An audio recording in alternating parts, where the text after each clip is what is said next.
चलें आज proper finally intro करवाता हूँ मैं हंटिंग का। थोड़ा सा ऑरली क्लास होगी, ठीक है, क्योंकि इसकी मैंने स्लाइड्स नहीं बनाई थी, तो ऑरली समझाता हूँ, आप लोगों को नोट डाउन कर लीजिएगा।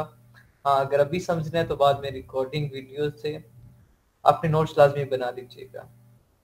बेसिक पॉइंट्स ही होंगे, नॉर्मल पॉइंट्स होंगे, लेकिन ये नोट डाउन करना ज्यादा इंपॉर्टेंट है क्योंकि बाद में काम आते हैं। ठीक है, पॉइंट्स की फॉर्म में नोट कर लीजिएगा। बेशक प्रोडक्ट हंटिंग के बारे में मैंने कल बताया था कि हंटिंग होती क्या है, करते क्यों है, थोड़ा सा रफ सा आइडिया दिया था मैंने। आप में से कोई एक्सप्लेन करना चाहेगा?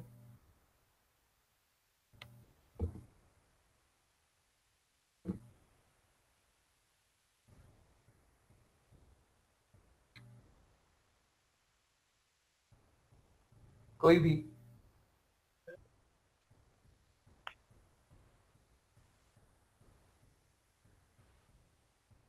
सर आप खुद थोड़ा सा और दे दीजिएगा, मेरे कल की क्लास की मिसिंग है और रिकॉर्डिंग भी नहीं ली। जी जी, मैं भी देता हूँ पहले किसी से थोड़ा सा ओवरव्यू देता हूँ। बहुत सी प्रोडक्ट्स में से कोई ऐसी प्रोडक्ट ढूंढना जो कि हम आगे उसको सर्च करना, तलाश करना, प्रोडक्ट हंटिंग के कोई ऐसी प्रोडक्ट जो आगे चल के हमारे कारोबार के लिए फायदेमंद हो, जो कि जिससे हमारा कारोबार बढ़ सके और ज्यादा, जैसे 500+ मिलियन जो है प्रोडक्ट्स है अमेज़न पे, तो उनमें से कोई ऐसी प्रोडक्ट ढूंढना जो कि हमारे लिए फायदेमंद हो, ना कि ऐसे जैसे आपने तस्बीह की मिसाल दी कि वो जहाँ जो इलाका से रिलेटेड नहीं है और उस इलाके में ऐसी चीज वो दुकान खोल लेना जो कि हमारे लिए जो है ना वो चलेगी नहीं, जो हमें पता है चलेगी नहीं। हमें इलाके के हिसाब से मुनासिबत से ऐसी चीज को ढूंढना और सर्च करना जो कि वहाँ के लोगों के रहन सहन और उनसे मुताबिकत रखती हो, और फिर वो हमें जो है ना हमारा कारोबार मुसलसल पूरे साल के लिए भी हो, जो चले, ये नहीं 6 माह चले और 6 माह के लिए बंद हो जाए। तो ऐसी प्रोडक्ट ढूंढना, इसको प्रोडक्ट हंटिंग कहेंगे, जो हमें बाकायदा टूल से हम ज्यादातर ढूंढेंगे। जी, वेल डन मिस उस्मा। सेम यही चीजें मैंने कल बताई थी, आज फर्दर मैं ज्यादा एक्सप्लेनेशन के साथ इन्हें एक्सप्लेन करूंगा। वही कल वाला ही टॉपिक रिवाइज करूंगा। कल और कुछ ज्यादा नहीं हुआ था, थोड़ा सा इंट्रो दिया था हंटिंग का, आज जो रिवाइज करवाऊंगा। और उसके बाद कल प्रेजेंटेशन हुई थी 2-3 स्टूडेंट्स की, और कुछ नहीं हुआ था। बेसिकली हंटिंग है क्या चीज? हंटिंग से मुराद कोई भी प्रोडक्ट आपने ढूंढना है जो फर्दर आप सेल आउट करना चाहेंगे, ठीक है, जिससे आप फर्दर सेल आउट करना चाहें। आपने यहाँ पे मिस उस्मा ने भी अभी मिसाल दी कि मार्केट प्लेस आपकी सही होनी चाहिए। अगर मैंने यहाँ कल एग्जांपल दी थी कि आप अमेरिका में तस्वीरें बेचना शुरू करें तो आपको पता है कभी भी नहीं बिकेंगी, चाहे पूरी जिंदगी आप लगा लें। क्यों? क्योंकि वहां ट्रेंड नहीं है, कल्चर नहीं है उनका, उनके कल्चर के अकॉर्डिंग प्रोडक्ट्स होने चाहिए। हाँ, अगर आप मस्जिद के बाहर तस्वीरों की दुकान खोलें तो वहां बिकेंगी। एग्जाम्पल मैंने कल दी थी, फैसल मस्जिद के सामने दुकान खोलने तस्वीरों की, वहां आपको पता है बिकेंगी।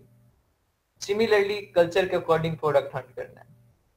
अब प्रोडक्ट हंट कैसे करेंगे? हम लोग डायरेक्ट एक दूसरे से सलाह मशवरा लेके तो हंट नहीं करेंगे, इसके लिए हम कुछ टूल्स यूज करेंगे, उन टूल्स पे वर्किंग करेंगे। कोई एक टूल हम नहीं सिलेक्ट करेंगे, हम यहाँ पे 3 टूल्स यूज करेंगे और उन 3 टूल की मदद से एक प्रोडक्ट सिलेक्ट करेंगे। उन टूल्स की डिटेल वगैरह मैं कल के लेक्चर में करवाऊंगा। आज बेसिकली हंटिंग का इंट्रो देना है, ठीक है। हंटिंग होती क्या है? आपने कोई भी प्रोडक्ट जज करना है, बेस्ट प्रोडक्ट जो होगा। कैसे जज करना है वो तरीकाकार में समझाऊंगा। आ रहा हूँ कि हंटिंग होती क्या है। प्रोडक्ट हंट करना है, आपने जज करना है मार्केट प्लेस के अकॉर्डिंग। लाइक आपने यूके मार्केट है या यूएसए मार्केट है, उसमें आप सेल आउट करना चाह रहे हो, आप उसमें बिजनेस करना चाह रहे हो, उस मार्केट कल्चर के अकॉर्डिंग आपने प्रोडक्ट हंट करना है। अब प्रोडक्ट कैसा हंट करेंगे? यहाँ क्वेश्चन ये रेज होता है कि सर हंटिंग करनी है तो कैसी होनी चाहिए? करनी है, ऐसा प्रोडक्ट हंट करना है जो हाईली डिमांडेड हो। पॉइंट नोट डाउन कीजिएगा, हाईली डिमांडेड प्रोडक्ट होना चाहिए। ऐसा प्रोडक्ट होना चाहिए जिसकी बाइंग और सेलिंग पावर हो, परचेजिंग या सेलिंग पावर हो जिसकी, मतलब लोग उसे खरीदते भी हो। हाईली डिमांडेड का मतलब ही यही है कि लोग उसे खरीदें, उसकी परचेजिंग पावर होनी चाहिए। अगर आप देख रहे हैं कि ठीक है एक प्रोडक्ट है, अरूज पे है, लेकिन उसकी परचेजिंग पावर ही नहीं है, लोग उसे खरीद ही नहीं रहे, तो फिर उसे लॉन्च करने का फायदा ही नहीं है। ठीक है, उसके बाद आपने क्या करना है, जो भी आपने प्रोडक्ट खरीदने हैं उसके कंपटीटर कम होने चाहिए। कंपटीटर कम होने का क्या फायदा होगा जी, जब कंपटीटर आपके कम होंगे आपको अपना नाम बनाना बहुत ज्यादा आसान होगा। आप ऐसी जगह शॉप खोलते हैं जहां पे ऑलरेडी सेम प्रोडक्ट जो आप बेचना चाह रहे हैं वो 10 शॉपें उसकी और हैं, तो वहां पे आपको नाम बनाना थोड़ा मुश्किल होगा। क्यों? क्योंकि आपसे पहले 10 सेलर बैठे हैं। तो आपने कोशिश वो करनी है कैसा प्रोडक्ट हंट करना है जिसमें सेलर कम हो, जिसमें कंपटीटर कम हो, आपका कंपटीशन कम लोगों के साथ हो, आपका नाम जल्दी बन जाए, आपके पेज की रैंकिंग जल्दी हो जाए। उसके बाद जो प्रोडक्ट है वो मार्केट प्लेस या कंट्री के कल्चर के अकॉर्डिंग होना चाहिए। ठीक है, अगर कंट्री के कल्चर के अकॉर्डिंग नहीं होगा तो फिर आपकी हंटिंग सारी फजूल जाएगी। हमेशा एक बात का ख्याल रखना है, जब भी आप लोगों ने हंटिंग करनी है तो आपने सिलेक्ट किया, लाइक आपने यूके सिलेक्ट किया, तो आपने जो वेबसाइट लिखनी है वो यूके की ही लिखनी है। यूके की वेबसाइट क्या थी? amazon.co.uk। जितना भी एनालिसिस करना है इस वेबसाइट पे करना है, amazon.co.uk, इस वेबसाइट पे सारी प्रोसीजर करना है। अगर आप अमेरिका की वेबसाइट का करना चाह रहे हैं तो amazon.com, सिमिलरली आप ऑस्ट्रेलिया का करना चाह रहे हैं तो amazon.au। ठीक है, जिस इस तरह की डिफरेंट वेबसाइट्स हैं वो जब हम हंटिंग करेंगे तो सारी वेबसाइट्स आपको पता चल जाएंगी कि किस मार्केट प्लेस की कौन सी वेबसाइट है। आपने रिस्पेक्टिव वेबसाइट पे ही काम करना है। ठीक है, और जो हंटिंग होती है, कोई भी प्रोडक्ट हंट करना है आपने, ये डिपेंड करता है इन्वेस्टमेंट की रेंज पे। आप रैंडमली खुद ब खुद कोई प्रोडक्ट हंट नहीं कर सकते जब तक आपको पता ना हो कि आपकी इन्वेस्टमेंट कितनी है। आपकी इन्वेस्टमेंट कितनी आप उसके, यहाँ पे एक बात का खास ख्याल रखना है आप लोगों ने, जब भी प्रोडक्ट हंट कम से कम प्राइस का प्रोडक्ट हंट करें। कम से मुराद कम से कम जो प्राइस उसकी 15 हो, ज्यादा से ज्यादा $50 हो। 15 से कम प्राइस वाला प्रोडक्ट भी हंट नहीं करना। क्यों नहीं करना, इसकी वजह मैं बताऊंगा एंड पे। आपका प्रॉफिट मार्जिन कम हो जाता है इससे, 15 से कम अगर सिलेक्ट करेंगे प्राइस जो ऐसा प्रोडक्ट हंट करना है जिसकी प्राइस 15 से $50 के दरमियान हो। क्यों? क्योंकि लोग ना ज्यादा सस्ती चीज खरीदते हैं ना ज्यादा महंगी चीज खरीदते हैं, प्रोडक्ट्स खरीदते हैं। ठीक है, और उसके बाद जो मैंने यहाँ भी बात की कि आपकी हंटिंग किस पे डिपेंड करेगी, इन्वेस्टमेंट पे। अगर लेट्स सपोज मैं कहता हूँ मेरे पास $1000 इन्वेस्ट करने के लिए, एग्जांपल दे रहा हूँ, जस्ट सिंपल एग्जांपल, $1000 इन्वेस्ट करने के लिए है, हंट करूंगा जिसकी मैन्युफैक्चरिंग प्राइस हद है तो $1 होगी, इससे ज्यादा नहीं होगी। अब हंटिंग में मैन्युफैक्चरिंग प्राइस सोर्सिंग भी इंक्लूड हो जाती है, लेकिन वो थोड़े सा अलग काम भी है, लेकिन हंटिंग से डायरेक्ट लिंक भी कर रहा है सोर्सिंग। हम ऐसा प्रोडक्ट सिलेक्ट करेंगे, हंट करेंगे जिसकी मैन्युफैक्चरिंग $1 होनी चाहिए।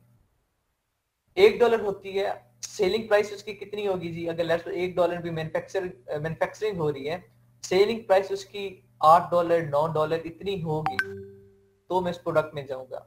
अगर $1 की मैं मैन्युफैक्चर करवा रहा हूँ, $2 $3 में बेचूं तो फिर मैं उस प्रोडक्ट में कभी भी नहीं जाऊंगा। ठीक है, क्यों? क्योंकि इसके खर्चे भी तो अमेजोन के मैंने देने हैं, FBA फी देनी है, वेयर हाउस चार्जेस देने हैं, सेलिंग कॉस्ट देनी है। तो इसलिए आपने कोशिश करनी है कि अगर सोर्सिंग उसकी $1 में हो रही है, मैन्युफैक्चरिंग $1 तो उसकी $8 $10 या $12 या $15 तक हो। ठीक है, एक प्रोडक्ट में आपने कम से कम जो प्रॉफिट मार्जिन रखना है, कम से कम 30% से कम आपका प्रॉफिट मार्जिन नहीं होना चाहिए। और यहाँ पे एक और एग्जांपल से आप लोगों को समझाता हूँ, अगर मैं कोई ऐसा प्रोडक्ट हंट करता हूँ जिसका साइज छोटा है, डायमेंशन छोटी है, मैन्युफैक्चरिंग प्राइस कम है, उसमें मुझे आउटकम, उसमें मुझे रेवेन्यू, उसका प्रॉफिट मुझे ज्यादा होगा एज कंपेयर टू मैं बड़ा प्रोडक्ट हंट करूं जिसकी मैन्युफैक्चरिंग कॉस्ट भी ज्यादा है, ठीक है, और साइज भी बड़ा है, उसमें मुझे प्रॉफिट कम होगा। इसकी एग्जांपल मैं देता हूं। लेट्स सपोज आप में से कोई टी शर्ट हंट करता है, let's suppose T shirt Hunt करता है, और मैं कहता हूँ मैं सोफे बेचूंगा, मैं सोफा सेट लॉन्च करता हूँ, आप में से कोई टी शर्ट लॉन्च करता है। टी शर्ट कितने में मैन्युफैक्चर हो जाती है? एक टी शर्ट $1 में मैन्युफैक्चर हो रही है, लेट्स सपोज आप $1000 में कितनी टी शर्ट मैन्युफैक्चर करवा सकते हैं? 1000 पीस करवा सकते हैं। लॉन्च कर दी, 1000 पीस पड़ा है। एक टी शर्ट की प्राइस देखिएगा अमेजोन पे जाके कितने में हो रही है जी? $18, $15, $22, $20, इवन $30 तक जा रही है टी शर्ट की प्राइस। $14, $15 से लेके $22, $23, $30 तक जा रही है। अगर इनकेस चले मैं ज्यादा नहीं $15 की ही सेल आउट करूं, जिसमें से मेरे खर्चे जी $4 मेरे खर्चे कर लें, $1 शिपिंग चार्जेस, $1 वेयर हाउस की फीस, $2 सेलिंग की फीस, $4 खर्चे हो गए। मुझे प्रोडक्ट कितने में पड़ गया? $1 का मैन्युफैक्चर हुआ था, $4 खर्चा हुआ। बेस में कितने में रहा हूं? $15 में। प्रॉफिट मेरा कितना हुआ एक प्रोडक्ट पे? $10 का। क्वांटिटी मैंने कितनी बनवाई थी? $1000 की मैंने 1000 पीस बनवाए थे। 10 multiply by 1000 is equal to 10,000। कितना आउटकम हुआ? 10,000। इन्वेस्ट मैंने कितना किया था? 1000। 1000 के बदले मुझे आउटकम कितना मिल गया जी? $10,000 का। ये था टी शर्ट, छोटा प्रोडक्ट था, छोटा। अब आ जाते हैं सोफे की तरफ। मैं सोफा मैन्युफैक्चर करवाऊंगा। आपके अंदाजे से सोफा कितने में मैन्युफैक्चर होगा? अच्छा, मेरे अंदाजे से $200-250 तक सोफा मैन्युफैक्चर होगा। ठीक है, अगर $200-250 तक मैन्युफैक्चर होता है सोफा, अच्छा, तो जब आप उसका करेंगे, ये भी मैं कम बता रहा हूँ, $200-250, इससे महंगा ही होगा। उसके बाद फर्दर जब मैं उसके टैक्स, शिपिंग चार्जेस उसके हैं, टी शर्ट के तो शिपिंग चार्जेस $1 थी, इसका साइज भी बड़ा है तो इसके शिपिंग चार्जेस भी ज्यादा होने हैं, वेयर हाउस के चार्जेस भी ज्यादा होने हैं, क्योंकि साइज बड़ा है इसका, इसने जगह ज्यादा लेनी है, वेयर हाउस चार्जेस भी ज्यादा होने हैं, सेलिंग कॉस्ट भी ज्यादा होनी है, क्योंकि इसकी प्राइस, मैन्युफैक्चरिंग प्राइस ज्यादा है, तो उस पर जो टैक्स लगता है, जो सेलिंग कॉस्ट होती है, वो भी ज्यादा होगी। तो लेट्स सपोज चले 50 इसका टैक्स करने, मुझे ये, मैं आगे बेच रहा हूँ जी, साढ़े कितने का बेच सकूंगा? 250 में पड़ रहा है, मैं इसे कितने, आपको क्या लगता है कि एक सोफा में $250 में मैन्युफैक्चर करवा के $1000 का बेच सकता हूँ? कभी भी नहीं होगा ये। आप हद है तो उसे 300, $350, हद है तो $400 तक में बेच सकते हैं। $1000 में कितने प्रोडक्ट, कितने सोफा सेट बना लेंगे? 4 सोफा सेट बनेंगे। अगर एक सेट आपका $250 में बनता है तो 4 सोफा सेट बन गए। 4 सोफा सेट आप उन्हें $500 के ही बेचें, एक सोफा सेट आप $500 का बेच रहे हैं, और 250 आपकी मैन्युफैक्चरिंग कॉस्ट थी, $50 खर्चा कर लें, $300, $300 आपका एक प्रोडक्ट में से खर्चा है, पीछे 500 का बेच रहे हैं, पीछे कितना प्रॉफिट हो रहा है आपको? एक प्रोडक्ट, एक सोफा सेट पे $200 का। 4 सोफा सेट थे, $800 का। ठीक है, आपको $1000 इन्वेस्ट किया, बदले में कितना आउटकम मिला? $800 का, $1000 इन्वेस्ट करके। जबकि छोटा प्रोडक्ट था, टी शर्ट था, कितना प्रॉफिट हुआ जी आपको? $10,000 का। ये होता है बिजनेस। 1000 लगाया, 10,000 कमाया। 1000 लगा के 800 कमाना कोई बिजनेस नहीं है। इसलिए कोशिश करने छोटे साइज का प्रोडक्ट लेना है। ये पॉइंट याद रखिएगा, ये पूरी में काम आएगा। उसके बाद कुछ कैटेगरीज में आपको बताऊंगा जो आपने उससे रिलेटेड प्रोडक्ट हंट करना है, बाकी कैटेगरीज को आपने छोड़ देना है। क्यों छोड़ना है? क्योंकि वो अनगेटेड कैटेगरीज नहीं है, वो गेटेड कैटेगरीज हैं। गेटेड प्रोडक्ट क्या होता है, इसका लेक्चर मैं सेपरेट दूंगा, इस पे प्रॉपर एक लेक्चर है, या बल्कि आज ही करवा देता हूँ, क्योंकि आज सिर्फ इंट्रो ही करवाना है, तो गेटेड प्रोडक्ट का आपको करवा देता हूँ कि गेटेड प्रोडक्ट क्या होता है। गेटेड प्रोडक्ट्स वो प्रोडक्ट्स होते हैं जिन्हें बेचने के लिए हमें एनओसी लेनी पड़ती है, नो ऑब्जेक्शन सर्टिफिकेट लेना पड़ता है, एनओसी लेनी पड़ती है। कुछ प्रोडक्ट्स की गवर्नमेंट से लेनी पड़ती है, कुछ प्रोडक्ट्स की हमें अमेजोन से लेनी पड़ती है। प्रोडक्ट को, प्रोडक्ट है, मैं यूके में लॉन्च कर, कार से लेनी पड़ेगी।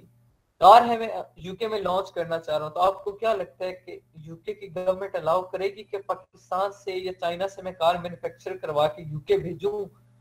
यूके में ऑलरेडी उसकी कंपनीज हैं, फैक्ट्रीज हैं जो कार्स मैन्युफैक्चर कर रही हैं, तो क्या वो पाकिस्तान से एक सेलर की कार को प्रेफर करेंगे कि वहां आके सेल आउट कर सकें? आपको एनओसी कभी भी नहीं मिलेगी। कौन चाहेगा कि उनकी अपनी फैक्ट्रीज ठप हो जाए? ठीक है, और यहाँ से जो मैं कार लेट्स कोई मैं करता हूँ सोर्स में करता हूँ, कोई कार बेचना चाहूँ भी यूके मार्केट में, तो मैंने यूके की अपनी जो फैक्ट्रीज बना रही है कार उनसे ज्यादा महंगी बेचनी है। क्यों? क्योंकि मैंने तो शिपिंग चार्जेस भी अंदर लगाने हैं, टैक्स भी अंदर लगाना है, अपने खर्चे भी सारे निकालने हैं, प्रॉफिट भी रखना है।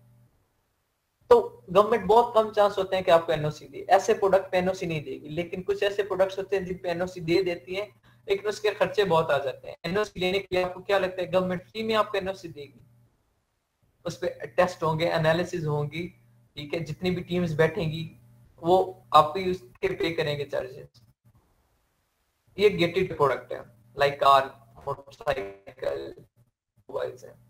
उसके बाद कुछ ऐसे प्रोडक्ट्स हैं जिसमें केमिकल यूज होता है, हैजर्डियस होते हैं, उनके एनओसी हमें अमेज़न से लेना पड़ता है। उनके एनओसी लेने के लिए हमें क्या करना पड़ता है कि पहले अपने गेटेड प्रोडक्ट को अनगेटेड करवाते हैं, उसका सैंपल भेजते हैं अमेज़न को, अमेज़न उस सैंपल का टेस्ट करता है, टीम बैठाता है, रिसर्च करता है, खर्चा हम देते हैं, टीम जो बिठाता है उसका सारा खर्चा हमें देना पड़ता है समहाउ समटाइम।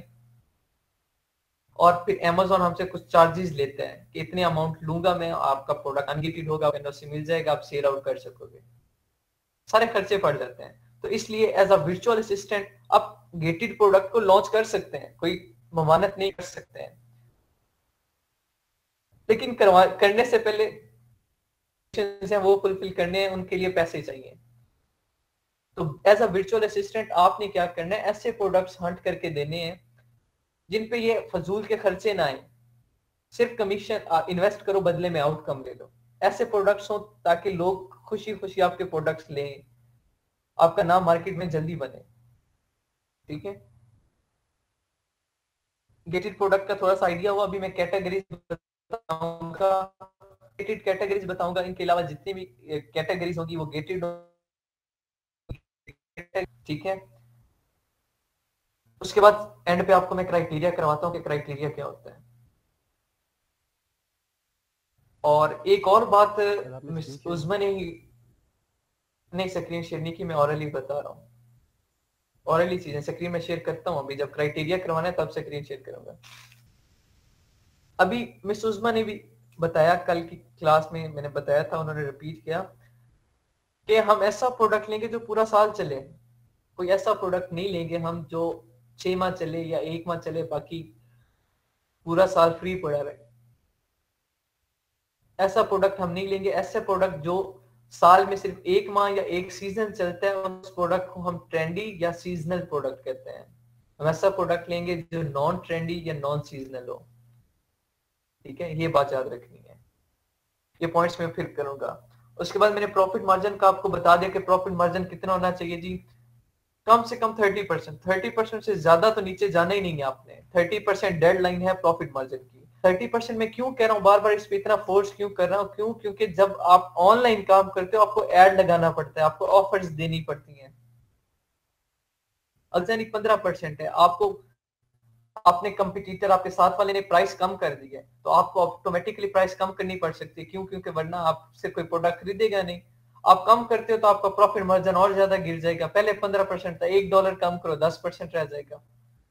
तो फिर ऑनलाइन काम करने का फायदा, अगर आप 10% पे सिर्फ काम कर रहे हो तो ज्यादा प्रॉफिट मार्जिन रखते हैं। लेकिन डेडलाइन जो बताई गई आपको कि वो यही है कि आपने 30% ही रखनी है। कुछ टूल्स हैं वो भी मैं करवाता हूँ, फिलहाल नहीं बताता क्योंकि आज का टॉपिक बहुत ज्यादा लंबा हो जाएगा। तो टूल्स में आप लोगों को कल करवाऊंगा, फिर वन बाय वन हम उन टूल्स पे वर्किंग करेंगे, ठीक है। सर ये अमेज़न के अंदर कोई ऐसी चीज है जो जिससे ये ऑडिट करते हैं किसी चीज का कि अगर आप कोई ऑफर लगा रहे हैं तो वो ऑफर बाकी उस चीज को आप सेल भी कर रहे हैं? क्योंकि काफी ज्यादा मैंने ये भी देखा है कि प्रोडक्ट ऑफर में और नीचे उसका लिखा हुआ है आउट ऑफ स्टॉक, तो वो सिर्फ अट्रैक्ट करने के लिए कि यूजर उनके पेज पे जाए या यूजर उनकी लिस्ट को विजिट करे, उसके लिए वहां पे जाएगा। शायद हो सकता है वो प्रोडक्ट ना ले, लेकिन उससे मिलती जुलती कोई और चीज देख के वहां से वो ले सकते हैं। तो क्या ऐसा है अमेज़न के अंदर कुछ चेक एंड बैलेंस के जिसको ये देख सकेंगे? जी पीपीसी है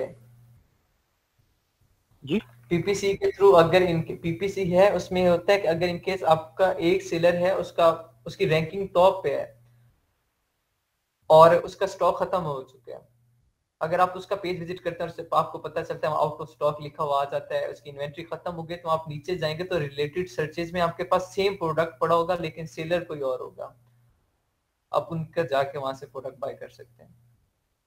एपीपीसी कैंपेन में आएगा। लेकिन सर उसकी प्राइस तो डिफरेंस होगी ना, जो प्राइस मैं ऑफर कर रहा था और वो आउट ऑफ स्टॉक है, नीचे वाला जो प्रोडक्ट शो हो रहे हैं वो सेम प्राइस में तो नहीं दे रहे ना? नहीं होंगे लेकिन प्राइस कम होगी उनकी।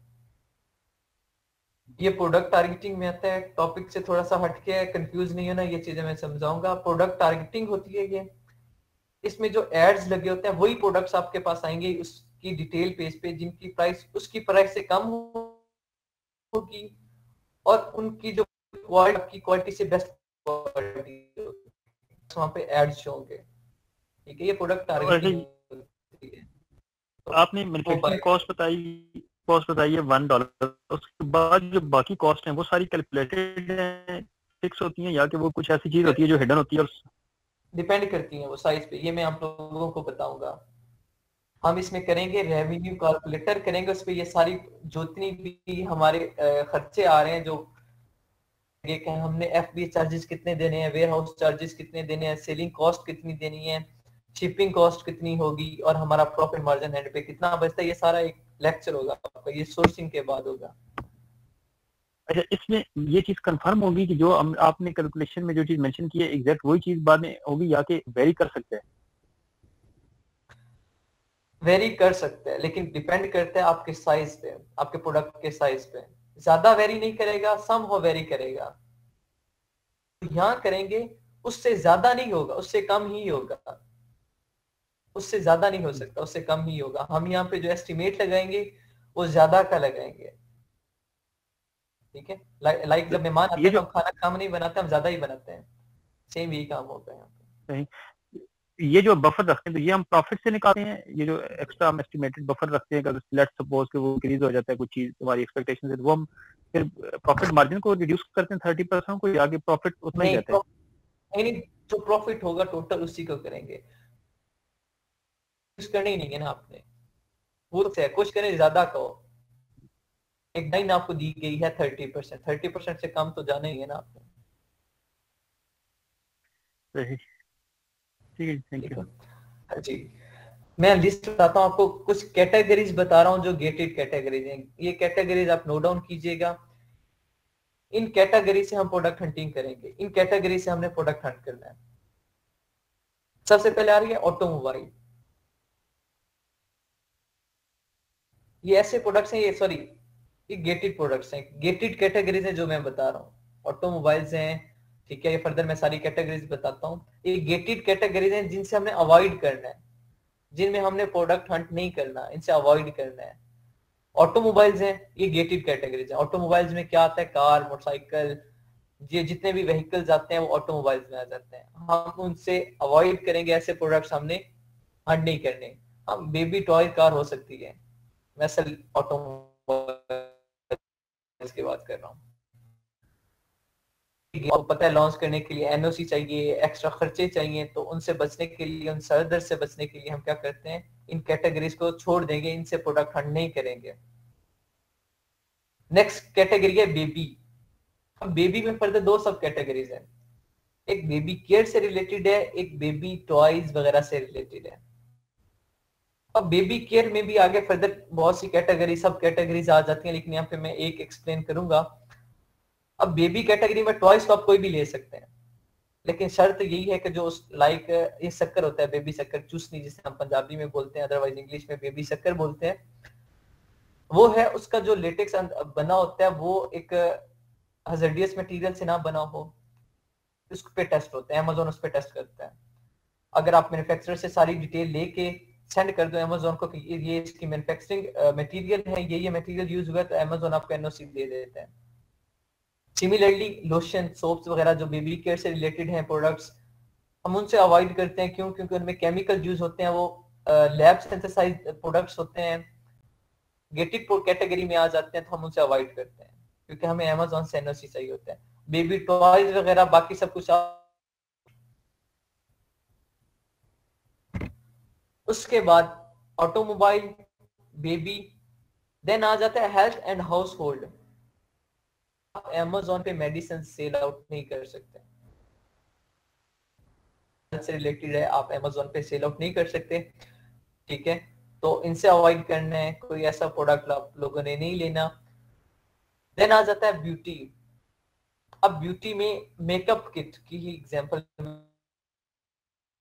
अब ये जो कैटेगरीज बता रहा हूँ, ये पूरी एक कैटेगरीज के आगे सब कैटेगरीज बहुत ज्यादा है।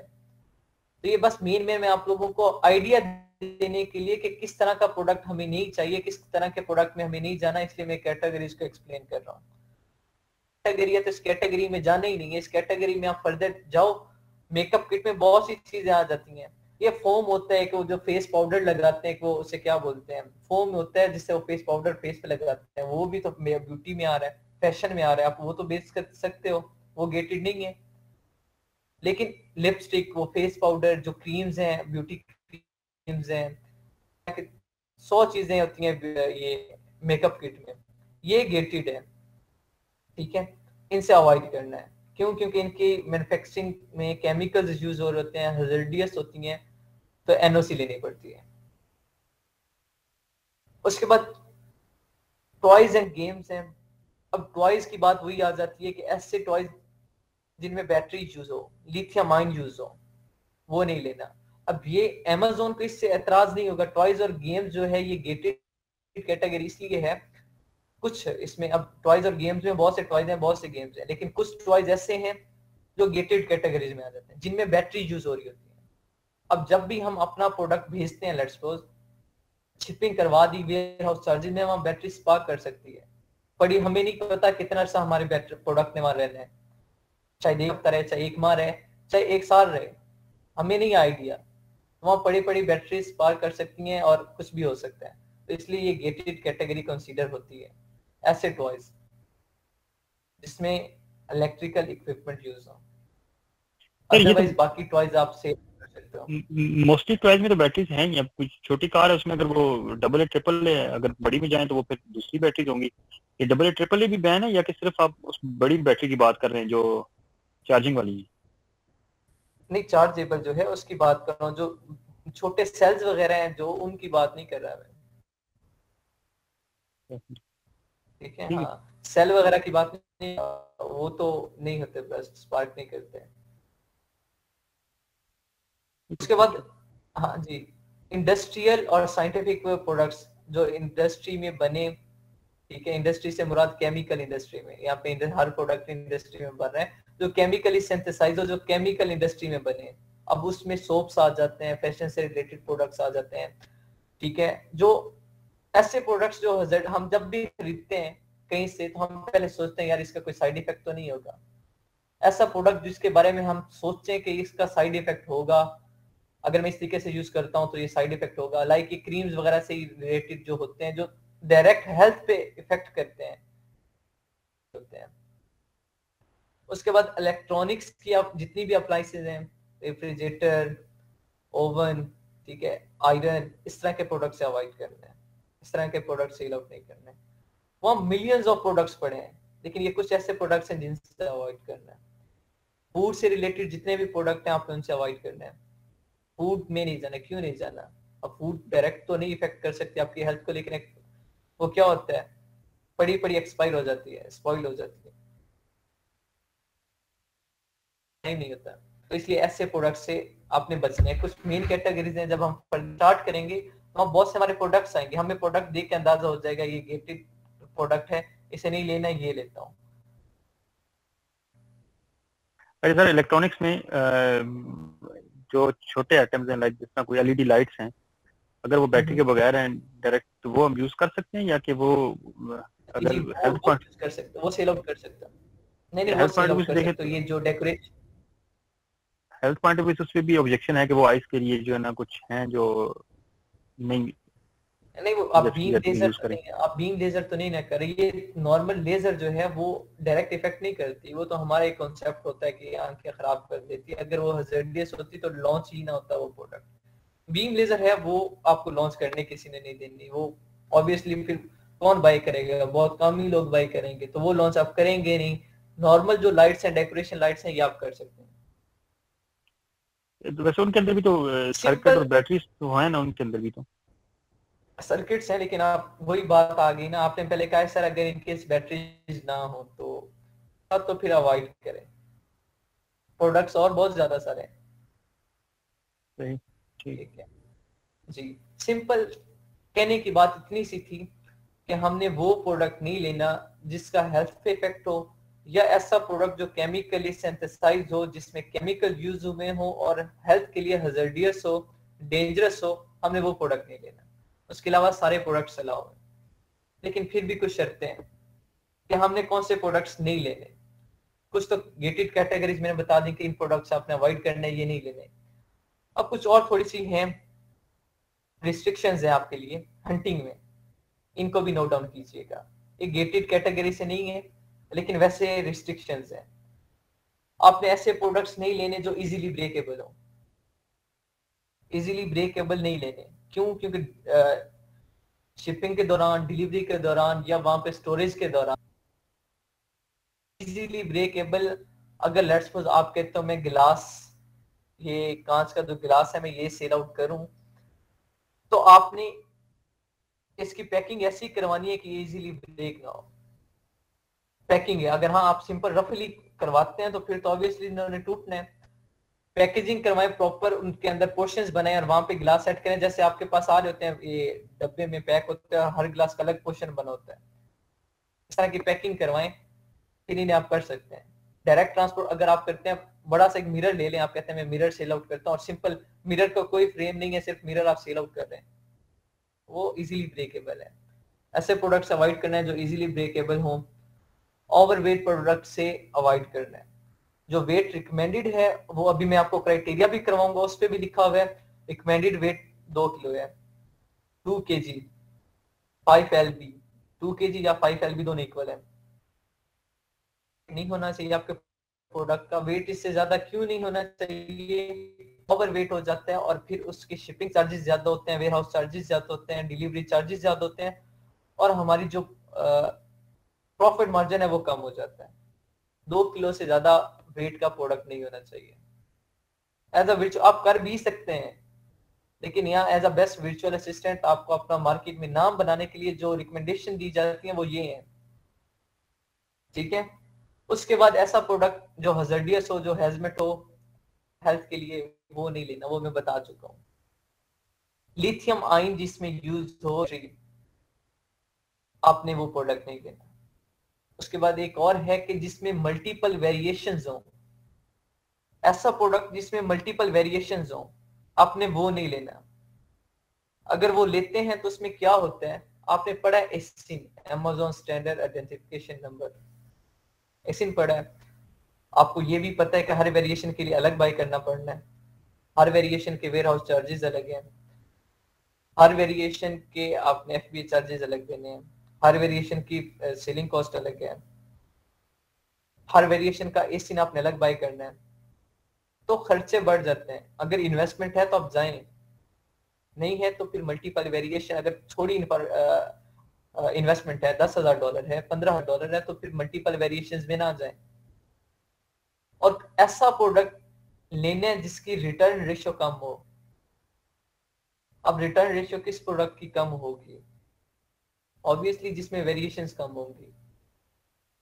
अगर मैं प्रोडक्ट लेता हूं, जूते की मिसाल देता हूं, वेरिएशंस होती हैं साइज की बेस पे, कलर की बेस पे। कलर की बेस पे तो चले कलर कोई भी हो सकता है, red, black, green, white, blue, जो आजकल चल रहे हैं। लेट्स पे 2 ही कलर है, कलर 2 कर लें, या चले 2 भी नहीं, एक कलर करें। कलर की वेरिएशन है ही लेट्स पे मेरे पास। स्मॉल, मीडियम, लार्ज में हर नंबर होता है। अब मेरा जो पाँव का साइज है वो अलग है, आप में से हर किसी का अलग पाँव का साइज है। ठीक है, अब मुझे स्मॉल साइज इतना आता है, लार्ज इतना आता है, मीडियम इतना आता है। ठीक है, और फिर अंदर नंबर होते हैं 8, 10, 2, इस तरह के रैंडमली कुछ भी नंबर्स होते हैं, अलग है। ये वेरिएशन है साइज की बेस पे। अब मैं ऑनलाइन जूता खरीदता हूँ, आपने लॉन्च किया, लेट्स चले खरीदता मैं बाद में, पहले आपने लॉन्च किया एक जूता, आप कितनी वेरिएशंस लॉन्च कर सकते हैं? कितने साइज करेंगे आप? बहुत ज्यादा साइजेस हैं, या तो आपके पास इतनी इन्वेस्टमेंट है कि आप हर साइज का स्टॉक रखें। अगर इनके चले आपने रख दिए फ्री साइज, रख दिए small medium large free size तीनों, लेकिन जूतों में ये फ्री साइज नहीं होते स्मॉल मीडियम लार्ज, लेकिन मैं समझाने के लिए लेट्स सपोज आपने रख दिए, अब स्मॉल जो है वो मुझे पूरा नहीं है, मुझे मीडियम आता है, ठीक है, और सिमिलरली लार्ज आता है किसी को, लेकिन आपके पास ये 3 साइज पड़े हैं और 3 साइज की वेरिएशंस आपके पास कम पड़ी हैं। स्मॉल में आपके पास सिर्फ 2 नंबर पड़े हैं, 4 और 8। मैं खरीद तो लेता हूँ, मैं जब पहनता हूँ मुझे खुला होता है या बड़ा निकल आता है और मैं या फिट नहीं होता, मैं क्या करता हूँ, रिटर्न कर दूंगा, वो आपके पास स्टॉक वापस आ जाएगा। Amazon से क्या कंसीडर करेगा, फल्टी स्टॉक कंसीडर करेगा, ठीक है, उसे डाउटफुल कंसीडर करेगा, उसे साइड पे रखेगा, इंस्पेक्ट करेगा। हाँ, अगर वो ठीक हो तो आप उसे दोबारा रीसेल कर सकते हो। ठीक ही होना क्यों, क्योंकि रीजन पे डिपेंड करता है। ये जो आपके रिटर्न प्रोडक्ट होगा उस पे जो वजह लिखी होगी कि क्यों रिटर्न किया है, उसकी बेस पे आपका वो डिसाइड होगा कि आप इसे रीसेल कर सकते हो या नहीं कर सकते। अगर है ओवर साइज है तो सिंपल ठीक है, आप इसे कर सकते हो दोबारा। अगर किसी ने लिख दिया है इसका स्टफ खराब हुआ होगा तो आप उसे सेल नहीं कर सकोगे, अमेज़न उसे क्रश कर देगा। सीन होता है। तो अब जूतों को आपको इतनी मिसाल दी है मैंने कि साइज बहुत, हर किसी के पाँव का अलग साइज है, जरूरी नहीं है जो साइज आपके पास पड़ा वो सब दुनिया में सबको पूरा हो। आप एक 8 नंबर जूता लॉन्च करते हो अमेज़न पे, यूके में आपको क्या गारंटी है कि यूके में ज्यादा लोगों का 8 नंबर साइज है?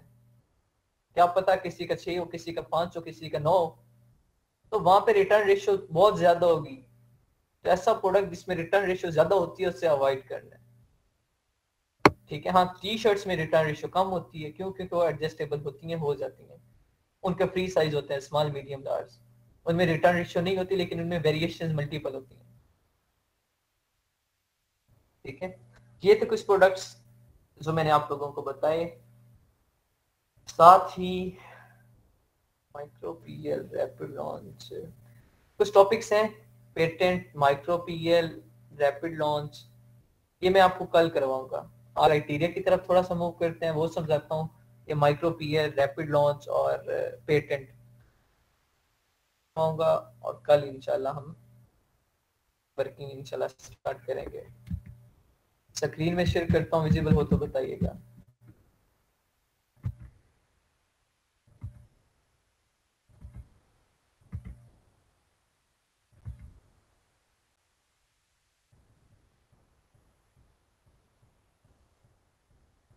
जी, स्क्रीन विजिबल है सबको?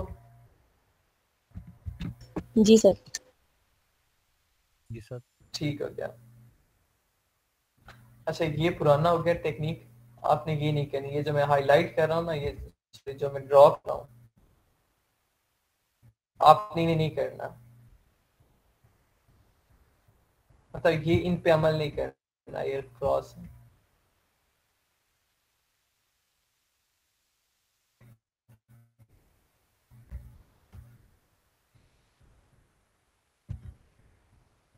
ये पहले होता था, लेकिन अब कंपटीशन बहुत ज्यादा टफ हो गए, तभी हमें बहुत एहतियात के साथ करना पड़ता है।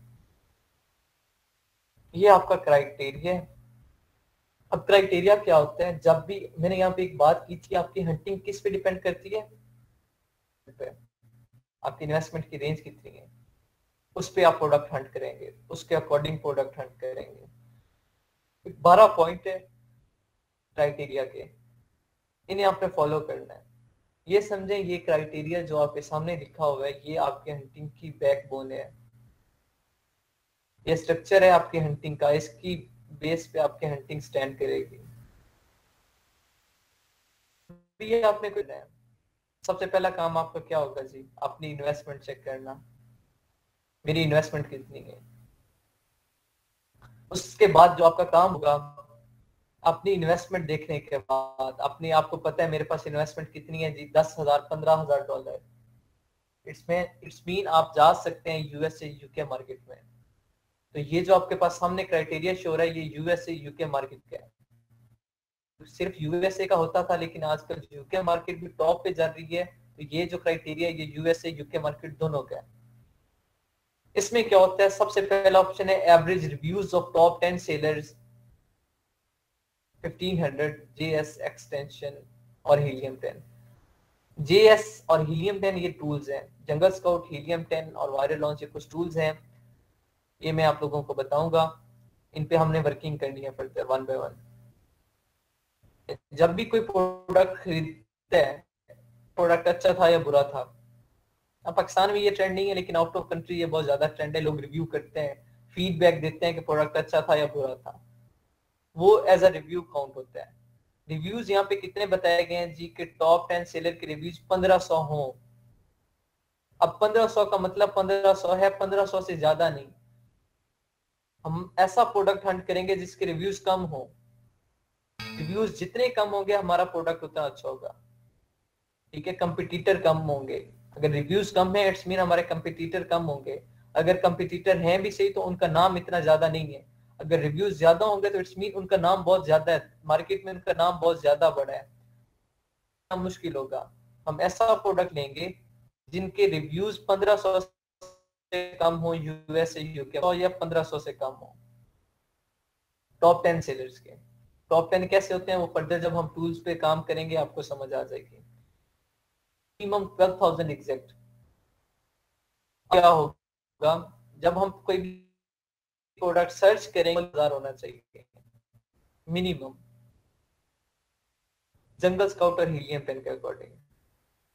बहुत ज्यादा ट्रेंड पे चल रहा है, 3 टूल बेस्ट जा रहे हैं, Helium 10, Jungle Scout, Viral Launch. इन तीनों की डिटेल में बाद में समझाऊंगा, फिलहाल नाम बताएं। Helium 10, Jungle Scout, Viral launch 12,000 होना चाहिए इसका ऐसा प्रोडक्ट जो हम सर्च करने चाह रहे हैं। एवरेज सेलिंग प्राइस आपको मैंने बताया कि उसकी प्राइस कितनी होनी चाहिए, 50 तक। यहाँ पे 14.99 अप टू $39.99 है, लेकिन आप 15 से 50 कर लें, आप कर सकते हैं। प्राइस आपकी सेलिंग प्राइस कितनी होनी चाहिए, 15 से $50। रेवेन्यू क्या, आउटकम, आउटकम जो है टॉप 10 सेलर की more than 3,000। USA UK market में आप ऐसा प्रोडक्ट हंट करेंगे जिसका रेवेन्यू मतलब आउटकम 15,000 हो, कम से कम 15,000 से कम ना हो, 15,000 से ज्यादा ही हो, कम से कम जो आउटकम जो उसका रेवेन्यू है वो 15,000 होना चाहिए। नंबर 5th पॉइंट है AMG as seller not more than 3 in the top। Amazon as a seller 3 बार नहीं होना चाहिए। हमें कैसे पता चलेगा कि Amazon as a seller है कि नहीं है, हम मार्केट में हमें पता चल जाएगा, वहां पे Amazon खुद उस प्रोडक्ट में नहीं होना चाहिए। सेलर होने का मतलब क्या है कि Amazon खुद उस प्रोडक्ट को बेच रहा है, तो इस प्रोडक्ट में Amazon बैठा है, क्या आपको लगता है कि आप उस प्रोडक्ट में अपना नाम बना सकोगे? किसी की शॉप है कपड़ों की या किसी भी चीज की, मैं भी वही चीज सेल आउट कर रहा हूँ, मैं आपको कहता हूँ यार मेरे पास नहीं, आप अपनी दुकान पे रख लो, मेरा प्रोडक्ट भी बेचना, पहले मेरा प्रोडक्ट बेचे बाद में अपना बेचे। पहले आपकी कोशिश ये होगी पहले आप अपना प्रोडक्ट बेचें, हाँ बाद में अगर कोई आता है तो फिर मेरा प्रोडक्ट बेचें। खुद बैठा है जिसकी हुकूमत है, आप उसे पीट नहीं कर सकते, लेकिन फिर भी हम ले लेते हैं रिस्क। Amazon टॉप 10 जो हमारे टॉप 10 कंपटीटर होंगे और टॉप 5 में जो अभी न्यू क्राइटेरिया चल रहा है उसमें टॉप 5 में 2 बार Amazon एज अ सेलर नहीं होना चाहिए।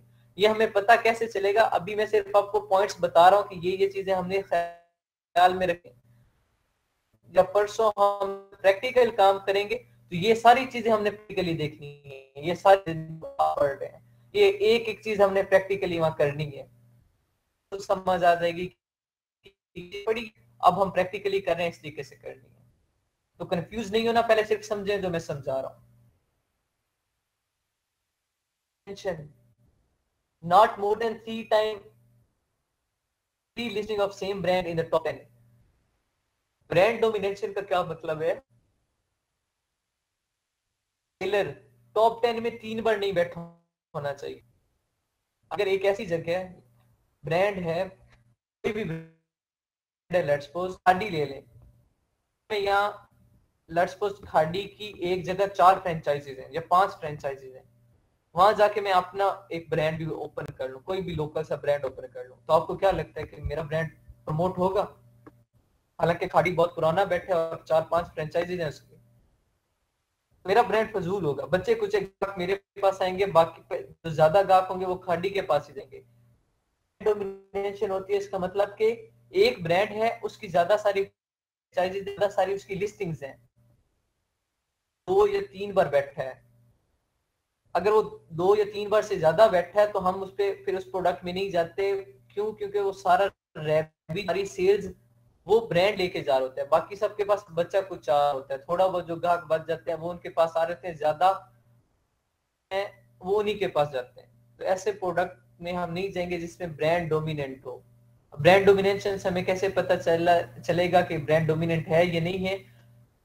एक बार भी अगर कोई ब्रांड बैठा है वो डोमिनेंट होगा, डोमिनेंट होने से हमारा सारा रेवेन्यू वो जनरेट कर रहा है, सारी सेल्स वो लेके जा रहा है, ठीक है, तो फिर हम उस प्रोडक्ट में भी नहीं जाते। ये डोमिनेशन हम कल प्रैक्टिकली करेंगे। ये 2 मेन चीजें हैं, Amazon dominancy, Amazon as a seller, या ब्रांड डोमिनेशन, प्रैक्टिकली करेंगे, बल्कि सारी करेंगे, लेकिन ये दोनों मेन पॉइंट हैं जो आपको वहां पे ज्यादा समझ आएंगे। Trendy search frequency shall be above 25 in Google trend for 5 year. हम गूगल ट्रेंड भी चेक करेंगे, जब भी हम कोई प्रोडक्ट हंट करने लगेंगे हम उसका गूगल ट्रेंड चेक करेंगे। गूगल ट्रेंड से हमें उसका रिकॉर्ड पता चलता है कि दुनिया इस प्रोडक्ट को क्या जानती है। ट्रेंड चेक करेंगे तो वहां पे हमारे पास ग्राफ शो होगा, वो जो ग्राफ की लाइन होगी, जो कव होगी ग्राफ की, वो 25 वाली लाइन से नीचे नहीं आनी चाहिए, वो 25 वाली लाइन से ऊपर ही हो। 25 वाली लाइन से नीचे होती है तो इट्स मीन हमारा ये जो प्रोडक्ट है ये फ्लॉप हो जाएगा, इस प्रोडक्ट में हमें नहीं जाना चाहिए। ट्रेंड होना चाहिए वो 25 से ऊपर ही होना चाहिए, पिछले 5 साल का, पिछले 30 दिन का या 12 महीने का नहीं, पिछले 5 साल का। सीजनैलिटी, आपका प्रोडक्ट सीजनल नहीं होना चाहिए, should show no sign of seasonality या ट्रेंडिंग। गूगल ट्रेंड चेक करेंगे, जो 7th पॉइंट पड़ा है फ्रीक्वेंसी का, सर्च फ्रीक्वेंसी का गूगल ट्रेंड में 25 से ऊपर होनी चाहिए पिछले 5 साल की। हमें उस गूगल ग्राफ से पता चलेगा कि हमारा प्रोडक्ट सीजनल है या ट्रेंडी है। इस पॉइंट को नोट कर लीजिएगा कि should show no sign of seasonality या ट्रेंडी। ट्रेंडी नहीं होना चाहिए। सीजनल से मुराद किसी एक सीजन में ना बिके। लाइक मैं लेदर जैकेट बेचता हूं तो वो सिर्फ सर्दियों में बिकेगी, गर्मियों में कोई पूछेगा ही नहीं। कोई ऐसा प्रोडक्ट जो क्रिसमस से रिलेटेड है मैं बेचता हूं तो सिर्फ वो मेरा कब बिकेगा? नवंबर दिसंबर में, नवंबर के लास्ट में, दिसंबर के पहले 10 दिन, पूछेगा ही नहीं, वो 0 पे रहेगा। तो ऐसा प्रोडक्ट हमें नहीं करना। ये सीजनैलिटी और ट्रेंडी में आपको दिखाऊंगा, गूगल ट्रेंड ग्राफ से समझाऊंगा। 9th है weight, no over size, not more than 2 kg। US से यूके मार्केट में जो वेट रिकमेंडेड है वो 2 किलो है। आपके प्रोडक्ट का वेट 2 किलो से ज्यादा नहीं होना चाहिए।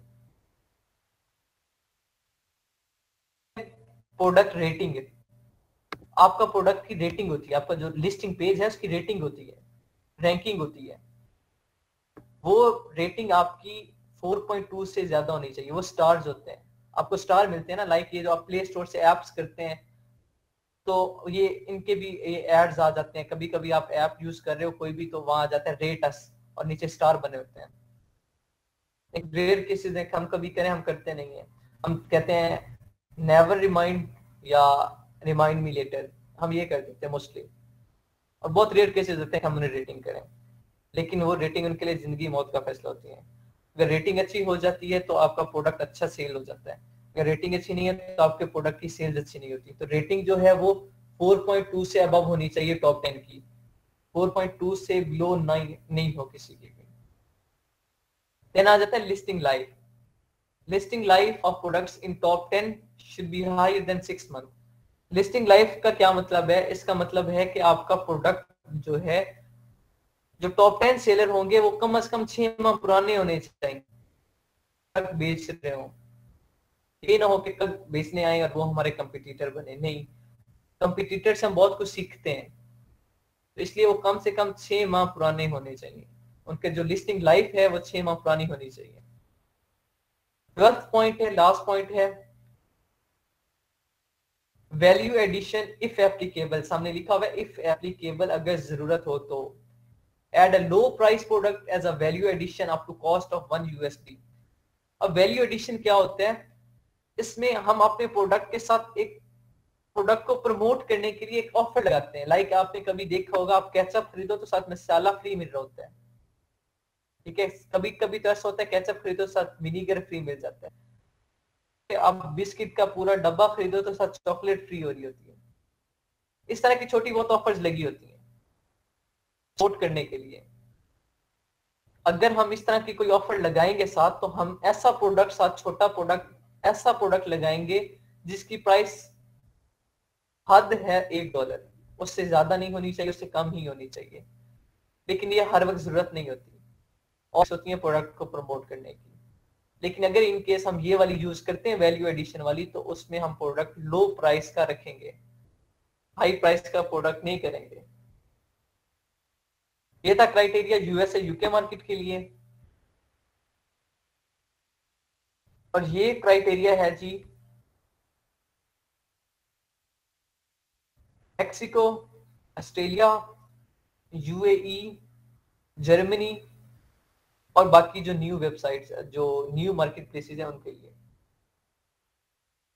इसमें सेम वही 12 पॉइंट है, सेम है, लेकिन उसमें ऊपर एवरेज रिव्यूज 1500 से यहाँ 1000 हो गए। वहां सर्च वॉल्यूम मिनिमम 12,000 था, यहाँ 6,000 हो गया।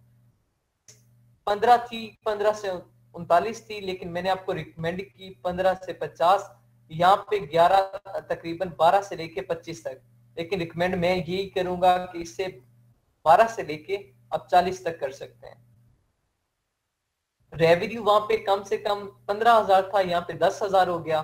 क्यों? क्योंकि न्यू मार्केट प्लेसेस है, तो यहाँ ये क्राइटेरिया थोड़ा लाइट है, वहां थोड़ा सख्त है। उसके बाद Amazon एज अ सेलर, ये सेम है, वहां पे भी 3 बार नहीं होना चाहिए, यहाँ पे भी सेम क्राइटेरिया है। उसके बाद ब्रांड डोमिनेशन की बात हुई कि ब्रांड आपका डोमिनेंट नहीं होना चाहिए, नॉट मोर देन 3 टाइम। उसके बाद ट्रेंडिंग, ये बाकी सेम पॉइंट्स हैं कि आपका ग्राफ जो है वो 25 वाली लाइन से ऊपर हो पिछले 5 साल का। सीजनैलिटी नहीं होनी चाहिए आपके प्रोडक्ट में। वहां पे 2 kg था, यहाँ पे 1.5 kg हो गया न्यू मार्केट प्लेस में। प्रोडक्ट रेटिंग वहां पे भी 4.2 थी, यहाँ पे भी 4.2 ही है। लिस्टिंग लाइफ वहां पे भी 6 माह थी, यहाँ पे भी 6 माह ही है। वैल्यू एडिशन वहां पे भी $1 का था, यहाँ पे भी $1 का। क्राइटेरिया सेम है। ये इनकी मैं ये फाइल आपको सेंड कर देता हूँ, ठीक है। और इसे आपने नोट डाउन करना है, याद रखना है। कल हम इंशाल्लाह प्रैक्टिकल काम करेंगे। कल आपके कुछ टॉपिक्स होंगे छोटे, micro PL, rapid launch, patent product. ये करने के बाद हम इंशाल्लाह प्रैक्टिकली काम स्टार्ट करेंगे। ये जो क्राइटेरिया समझाया इसे हम करेंगे इंशाल्लाह, ठीक है। Excuse me, kindly 11th point again repeat कर सकते हैं? जी,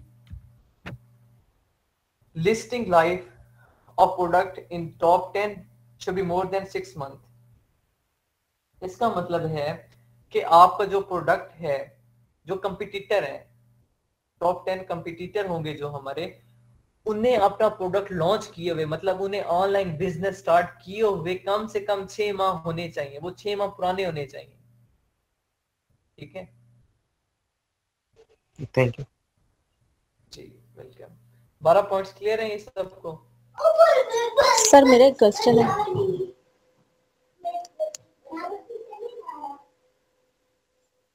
अस्सलाम वालेकुम जी। सर ये फर्स्ट पॉइंट था, एवरेज रिव्यूज जो है वो 1500 होने चाहिए टॉप 10 सेलर्स के। तो सर जब मतलब रिव्यूज आपने कहा कि कम होने चाहिए, तो सर जब वो अच्छा प्रोडक्ट बेच रहे हैं, जब सब लोग उनको खरीद भी रहे हैं, तो फिर वो रिव्यूज भी तो देंगे ना। तो फिर रिव्यूज अगर कम होंगे तो फिर हम कोई ऐसा प्रोडक्ट कैसे ढूंढे? फिर तो वो इतना अच्छा प्रोडक्ट नहीं होगा जो हम ढूंढे रिव्यूज को अगर लेकर हम ये बात कर रहे हैं। तो मुझे इस चीज की समझ नहीं आ रही। जी ठीक हो गया। यहाँ पे आप कह रही हैं कि जो प्रोडक्ट अच्छा, हम कह रहे हैं कि हमें प्रोडक्ट अच्छा ढूंढना है जिसकी सेल्स भी हो। फिर साथ आप ये भी कह रहे हैं कि हमें ऐसा प्रोडक्ट ढूंढना है जिसके रिव्यूज कम हो। लेकिन ऐसा होता है कि अगर अच्छी सेल्स अच्छी हो रही है तो हमारे रिव्यूज भी अच्छे होने हैं। लेकिन यहाँ पे आप देखेंगी, जब हम प्रोडक्ट हंटिंग करेंगे तो आप देखेंगी कि सेल्स 3,000 लेकिन रिव्यूज 4, 5, 6 इतने रिव्यूज होते हैं सिर्फ। ऐसे प्रोडक्ट्स भी पड़े हैं, ठीक है, जो एड लगा के अपने सेल्स बढ़ाते हैं। कुछ ऐसे भी हैं, कुछ नॉर्मली अपनी रेटिंग की बेस पे सेल्स करवाते हैं और रिव्यूज कम होते हैं। जरूरी नहीं है हर प्रोडक्ट के। यही तो हंटिंग है, यही तो टेक्निक है कि हम ना, अगर सिंपल होता है कि हमें इस क्राइटेरिया के अकॉर्डिंग सिर्फ 1 मिनट में प्रोडक्ट मिल जाता, तो फिर हंटिंग के हम $150 क्यों चार्ज करते हैं? एक प्रोडक्ट के हम $150-200 क्यों चार्ज करते हैं एक प्रोडक्ट हंट करके देने के? हैं क्योंकि वो मुश्किल है 500 मिलियन प्रोडक्ट में से ऐसे प्रोडक्ट्स ढूंढना जिनकी सेल्स अच्छी हो लेकिन रिव्यूज कम हो। अब रिव्यूज कम क्यों होते हैं? हमें उनमें नाम बनाना आसान हो जाता है। रिव्यूज से मुराद उनकी पॉपुलैरिटी, कम पॉपुलर है, रिव्यूज कम है, तो हम वहां पे अपना नाम आसानी से बना सकते हैं। हमारे पेज की रेटिंग जल्दी हो जाएगी, रैंकिंग हमारी जल्दी हो जाएगी। यही अगर रिव्यूज ज्यादा होते हैं तो हमें रिव्यूज लेने पड़ेंगे, हमें खरीदने पड़ते हैं, ये रिव्यूज खरीदने पड़ते हैं। रिव्यूज लेने के 2 तरीके होते हैं। एक है कि आप प्रोडक्ट बेचो, बदले में रिव्यू लो, एक ये होता है। लेकिन बिकेंगे तो रिव्यूज आएंगे।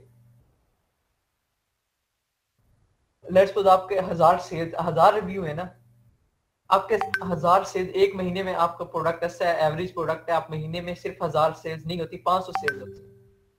रेटिंग करने के लिए आपको 2 महीने लग जाएंगे, नॉर्मल रेटिंग करने के लिए, तब जाके आपका 1000 प्रोडक्ट बिकेगा, फिर 1000 रिव्यूज आएंगे।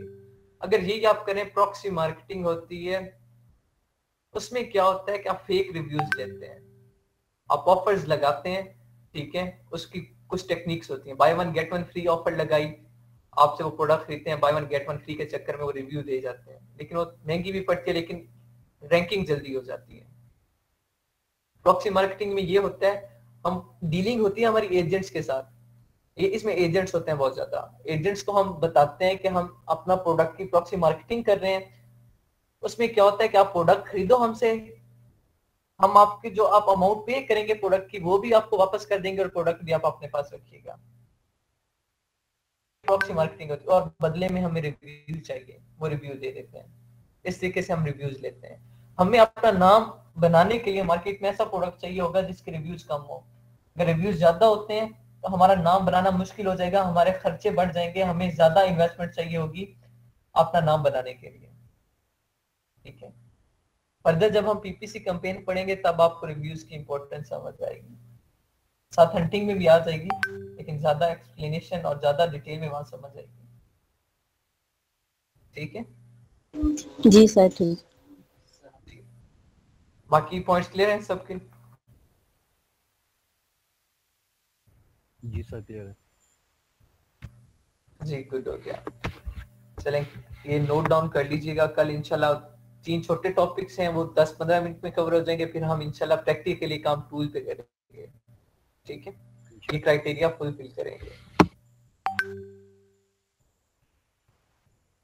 ठीक है। अल्लाह हाफिज़ एवरीवन।